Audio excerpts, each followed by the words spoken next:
नमस्कार। आज हम सुनने जा रहे हैं वो अमर वचन, वो सत्य जिन्हें आचार्य चाणक्य ने सदियों पहले कहा था।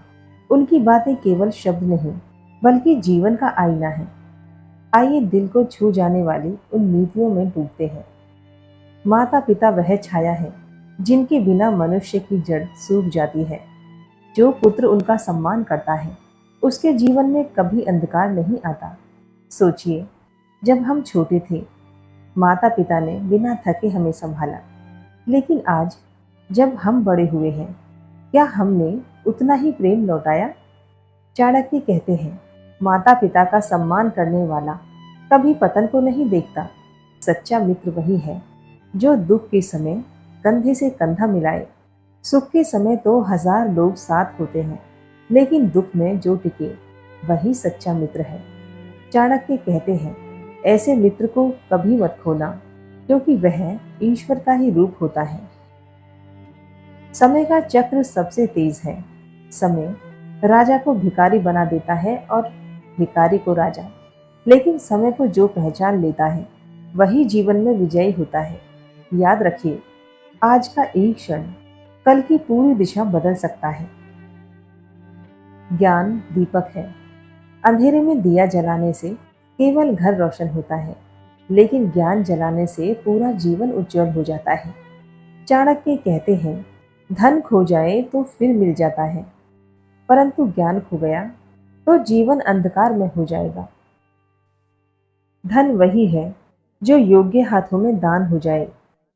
धन इकट्ठा करना आसान है, लेकिन उसका सदुपयोग करना ही सबसे कठिन है। दान वही है जो भूखे को अन्न दे, गरीब को वस्त्र दे और समाज को प्रकाश दे। बाकी सब धन बस रेत की तरह बह जाता है।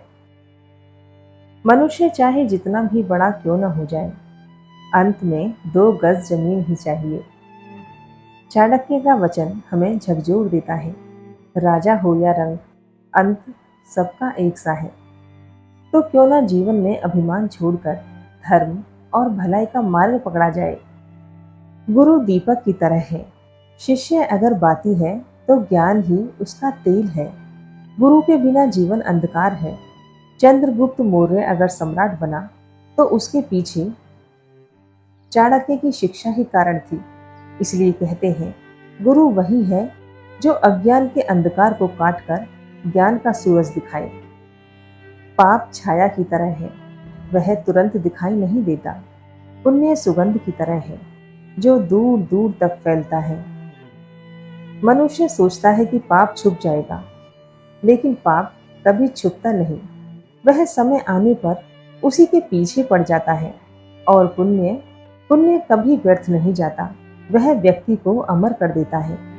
कहा जाता है कि चाणक्य अपने विद्यार्थियों को केवल राजनीति ही नहीं, बल्कि जीवन के हर पहलू की शिक्षा देते थे। एक दिन उन्होंने अपने शिष्यों को बुलाया और पूछा, गुरु भक्ति किसे कहते हैं? सभी शिष्य चुप रहे। तब आचार्य ने उन्हें एक कथा सुनाई। महाभारत के समय की बात है। द्रोणाचार्य हस्तिनापुर के राजकुमारों को धनुर्विद्या सिखा रहे थे। उनके शिष्यों में अर्जुन सबसे प्रखर थे।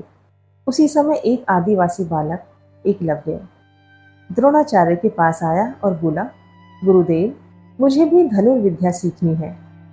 द्रोणाचार्य ने देखा कि वह राजघराने का नहीं है और समाज की राजनीति के कारण उसे शिष्य बनाने से इनकार कर दिया। लेकिन एकलव्य ने हार नहीं मानी। उसने मिट्टी से द्रोणाचार्य की मूर्ति बनाई और उसी को गुरु मानकर अभ्यास करने लगा। उसकी लगन इतनी गहरी थी कि धीरे धीरे वह अर्जुन से भी श्रेष्ठ धनुर्धर बन गया। एक दिन द्रोणाचार्य और पांडव वन में शिकार करने निकले। उन्होंने देखा कि एक कुत्ता बिना चोट लगे ही मुंह में तीरों से ढक दिया गया है। इतनी अद्भुत धनुर्विद्या देखकर सब चकित रह गए। जब खोज की गई तो मालूम पड़ा कि ये काम एकलव्य का है। द्रोणाचार्य ने उससे पूछा, तुझे यह विद्या किसने सिखाई? एकलव्य ने झुककर कहा, गुरुदेव, मैंने आपको ही अपना गुरु माना। आपकी मूर्ति के सामने अभ्यास करता रहा। द्रोणाचार्य ने सोचा, यदि यह बालक अर्जुन से आगे निकल गया तो मेरी प्रतिज्ञा टूट जाएगी कि अर्जुन ही सर्वश्रेष्ठ धनुर्धर बनेगा। उन्होंने कहा, एकलव्य, यदि तू मुझे गुरु मानता है तो गुरु दक्षिणा दे। एकलव्य ने विनम्रता से कहा, गुरुदेव आदेश दीजिए। द्रोणाचार्य ने कठोर स्वर में कहा, मुझे तेरे दाहिने हाथ का अंगूठा चाहिए। एक पल के लिए सब स्तब्ध रह गए, लेकिन एकलव्य ने बिना कुछ सोचे तुरंत अपना अंगूठा काटकर गुरु को अर्पित कर दिया। कथा सुनाकर चाणक्य ने अपने शिष्यों से कहा, यही है गुरु भक्ति। सच्चा शिष्य वही है जो अपने गुरु को समर्पित हो जाए। परंतु ये भी सत्य है कि समाज में कभी कभी योग्य व्यक्तियों को अन्याय झेलना पड़ता है। हमारा कर्तव्य है कि ऐसे अन्याय का अंत करें। अब मैं आपको आचार्य चाणक्य की एक और प्रसिद्ध प्रेरणादायक कथा विस्तार से सुनाती हूँ। ये कथा बताती है कि कैसे चाणक्य ने अपमान सहकर भी प्रतिज्ञा ली और इतिहास बदल डाला। कहते हैं नंद वंश का समय था। मगध राज्य अत्यंत समृद्ध था, परंतु उसके राजा अहंकारी और प्रजाओं को तुच्छ समझने वाले थे। उन दिनों तक्षशिला के महान आचार्य विष्णुगुप्त, जिन्हें बाद में चाणक्य कहा गया, राजसभा में आमंत्रित किए गए। चाणक्य का व्यक्तिगत साधारण था, दुबला पतला शरीर, उलझे बाल और कठोर स्वरूप, परंतु उनके भीतर ज्ञान और तेज अग्नि की तरह जल रही थी। नंद राजा की सभा में जब चाणक्य पहुंचे तो उन्होंने धर्म और नीति की बातें कही। राजा ने अहंकार से हंसते हुए कहा, तू कौन है जो हमें नीति सिखाएगा? तेरी शक्ल ही ब्राह्मण जैसी नहीं लगती। और इतना कहकर सभा से बाहर निकल जाने का आदेश दिया। कुछ दरबारी हंसने लगे और चाणक्य का गहरा अपमान हुआ। चाणक्य की आंखों में अग्नि जल उठी। उन्होंने सभा के बीच अपने जटाजूट खोले और बालों में मिट्टी डालकर कहा, आज से मैं प्रतिज्ञा करता हूँ, जब तक इस नंद वंश का अंत ना कर दूंगा तब तक ये अपने खुले हुए बाल नहीं बांधूंगा। ये कहकर वे सभा से निकल गए। राजा और दरबारियों ने इसे मजाक समझा, परंतु वे नहीं जानते थे कि जिस ब्राह्मण ने प्रतिज्ञा ली है वही आगे चलकर भारत का भविष्य बदल देगा। चाणक्य ने प्रतिज्ञा पूरी करने के लिए हर दिशा में प्रयास किया। उन्होंने एक योग्य बालक की खोज की जो न केवल वीर हो बल्कि महान शासक बनने की क्षमता भी रखता हो। तभी उनकी दृष्टि चंद्रगुप्त मौर्य पर पड़ी। वह एक साधारण परिवार का परंतु अत्यंत प्रतिभाशाली बालक था। चाणक्य ने उसे शिक्षा दी, शस्त्र विद्या सिखाई, राजनीति का ज्ञान कराया। धीरे धीरे चंद्रगुप्त में वही सामर्थ्य उत्पन्न हुआ जो एक महान सम्राट में होना चाहिए। कई वर्षों के संघर्ष, युद्ध और रणनीति के बाद नंद वंश का पतन हुआ। चंद्रगुप्त मौर्य सिंहासन पर बैठे और भारत का पहला विशाल साम्राज्य स्थापित हुआ। और उसी दिन आचार्य चाणक्य ने अपने बालों को बांधकर अपनी प्रतिज्ञा पूर्ण की।